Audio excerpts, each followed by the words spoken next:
think it's dawned on me that you ain't coming back. Hey everyone, welcome back. Chroma doesn't have too many builds, right? One less option when DE finally nerfed the gold elemental wards out as whisper tech. Well, today we bring another Chroma build to the table. Today, we make Chroma Effigy viable.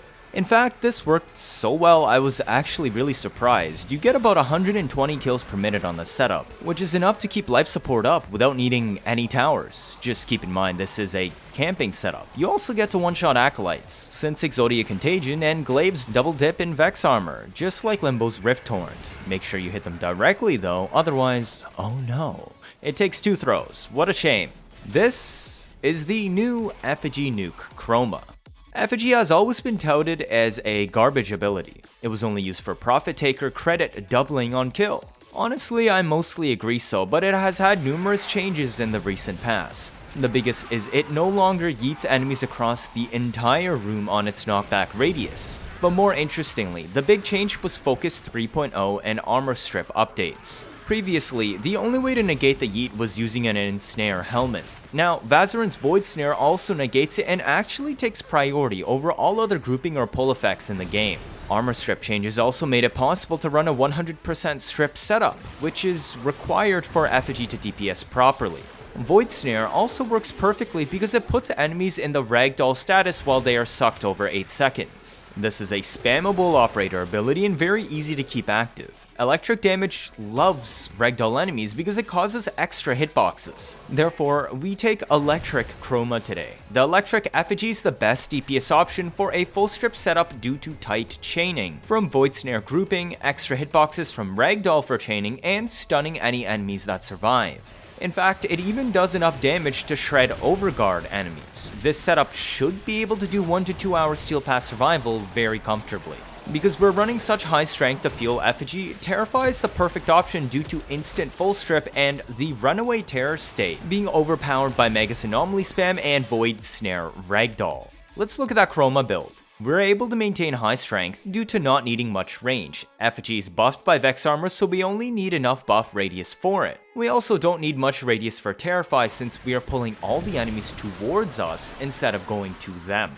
I would recommend maxing Augur Reach still though, as I just had polarity problems. Your 2 on electric increases your shield, so normally I would not recommend using it since it makes shield getting worse. This build has 4 Augur mods, including the 2 on your Epitaph. It causes your Terrify to regenerate 84 shields, granting the full 1.3 second shield gate every time. You can upgrade this setup to Umbral Vitality for better HP scaling and base 210 strength instead. Again, I had polarity problems and it wasn't needed to make the build work. Molt Augmented requires 250 kills to max out the plus 60% strength buff, which is easy to get in the first 2 to 3 minutes of the mission.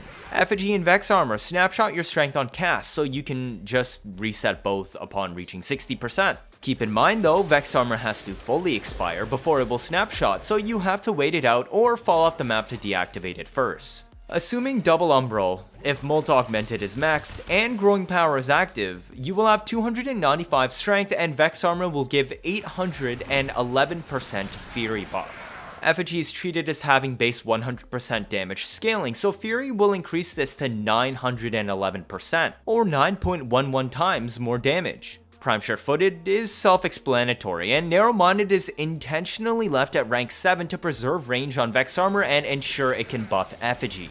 This build has a 12.96 meter radius and would be 14.4 meters if Augur Reach was maxed. We chose Streamline because it is annoying to manage the duration of Vex armor with fleeting. While Streamline has a higher active drain cost for Effigy than fleeting, the energy economy has been calculated to be balanced. Energize and Equilibrium are enough to keep you mostly topped up, and in the multiple 20 minutes attempts I've used this build, I've only run out of energy in a moment twice. The active drain of Effigy is 4.15 per second, and Vex costs 52.5 to cast. Terrify also costs 52.5 and you cast it about once every 6 to 8 seconds. This results in the setup using about 700 to 900 energy a minute. Energize procs alone grants 600 and including the orbs required to proc it bumps you up to 700 energy restored. The remaining energy requirements are easily covered by the natural energy orbs and equilibrium procs, which also synergize with the synth set on your Panzer for a bunch of extra health orbs. This even leaves the option open to cast Electric Ward if you want, even though I wouldn't advise doing so. So how do we proc the needed Vex armor to buff Effigy? The simplest method is with Hema. It very reliably deals percent HP damage based on how much of the magazine is missing if you holster reload. Just slap these 5 mons on to shoot faster and then swap off the weapon. Shooting 6 bursts is enough to drain the 100 HP required to max out the Fury buff for Vex armor, and this lets you easily reset even if Vex armor expires by accident. Nothing else matters on this build, that's all there is to it. Keep in mind though, there are also holster reload mods from the synth set on my Panzer. If you aren't bringing the synth set mods, you will have to shoot more bursts before swapping off to drain your 100 HP. I'm also bringing an Epitaph today as both an Augur stat stick and a primer. You don't actually need to shoot this except if you're using it against the Corrupted or Corpus faction, and a 90% damage reduction aura Ancient Healer spawns in, or a Guardian Xmas Corpus crewman spawns in. The radiation procs you inflict will deactivate the aura, granting damage reduction to enemies for the period the status lasts. Note that the Guardian and Healer units themselves will not have their own damage reduction and can be killed relatively easily. Worst comes to worst, just throw your Contagion at them. The viral procs here help to buff Effigy's damage and can easily max them out if your Panzer's viral quills haven't yet. Besides radiation, it also applies blast to decrease enemy accuracy and cold to make it even more difficult for them to run off. It also does affect the suck of Anomaly and Void Snare and slows it down, which is why I only recommend shooting this when you need to. And our Exodia Contagion melee. This is a Miwan Sikala Varjit to Jai. You do not need to make the exact same one, but what is important is you just make a polearm, a staff, or a dagger. Damage is not important on the parts because Exodia Contagion double dips Vex armor for ridiculous amounts of damage as you see here. So we just want the cleanest swinging, fastest animation melee for ease of use. Because Contagion is typically used to one-shot enemies, you go full crit when selecting the parts. Status is useless on a DPS Contagion since they are not supposed to survive the first hit. And even a fast Contagion is still slow to throw multiple times at the same enemy. Besides, if you really need to prime status, well, that's what your Epitaph is for.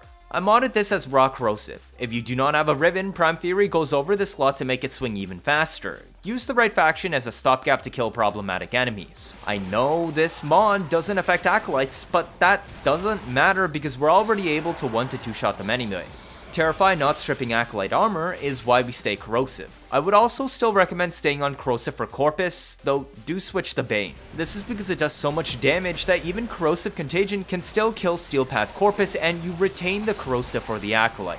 You do not need a rank 3 Contagion, though keep in mind Nabarus does have this available in the shop at the moment. Ranking it up only buffs the passive that takes effect if you throw from more than 30 meters away. Because we're basically always within 10 to 15 meters of what we kill in the setup, a rank 0 Contagion will still perform the exact same. Vazarin is picked for the Void Snare effect, the 2 ability on your operator that I mentioned earlier. This accomplishes 3 things. It has a very strong suck that overrides Magus Anomaly and the yeet your Effigy can do. This is perfect for dragging everything into one place and ensuring your Effigy can hit all of them at once when attacking.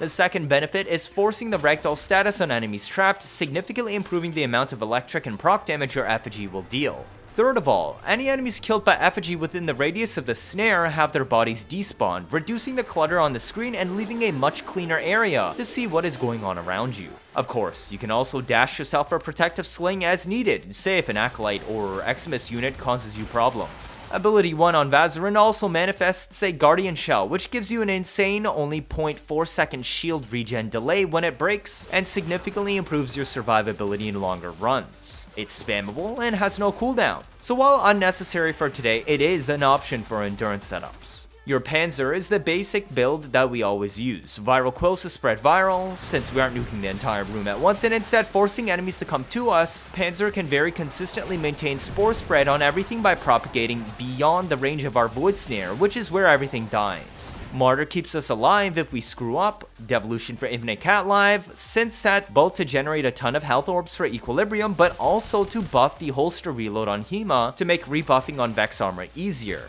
and the typical radar and vacuum. Radar is important to make sure you set up on the right side of a camp room and to ensure good enemy pathing and not getting stuck on walls when you spam Magus Anomaly. Fetch helps us since we're not camping on top of the kill spot, meaning your frame will still be able to vacuum energy and health orbs, without your operator wasting them.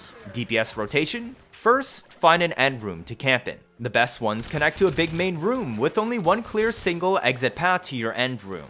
This ensures you can anomaly drag them within the room reliably to you, without them spawning super far away. You want to set up camp on opposite to the spawn pathing. In this clip, I originally set up my effigy on the right and I camped the left. Basically, you want to make a little triangle. You and your effigy should not be within direct line of sight of the door or where you place your void snare, because this stops enemies from pathing to you as they will try to shoot. I quickly swapped to camping on the right side and set my effigy on the left. This is because the spawn pathing was from the left on the map. If I camped the left side and spammed Anomaly, enemies would just get stuck on the outside wall. By camping the right side, I was diagonally dragging them towards my room with Anomaly, which followed the natural pathing of the tile. That's basically all you need. Cast Terrify as needed to strip armor. Good luck!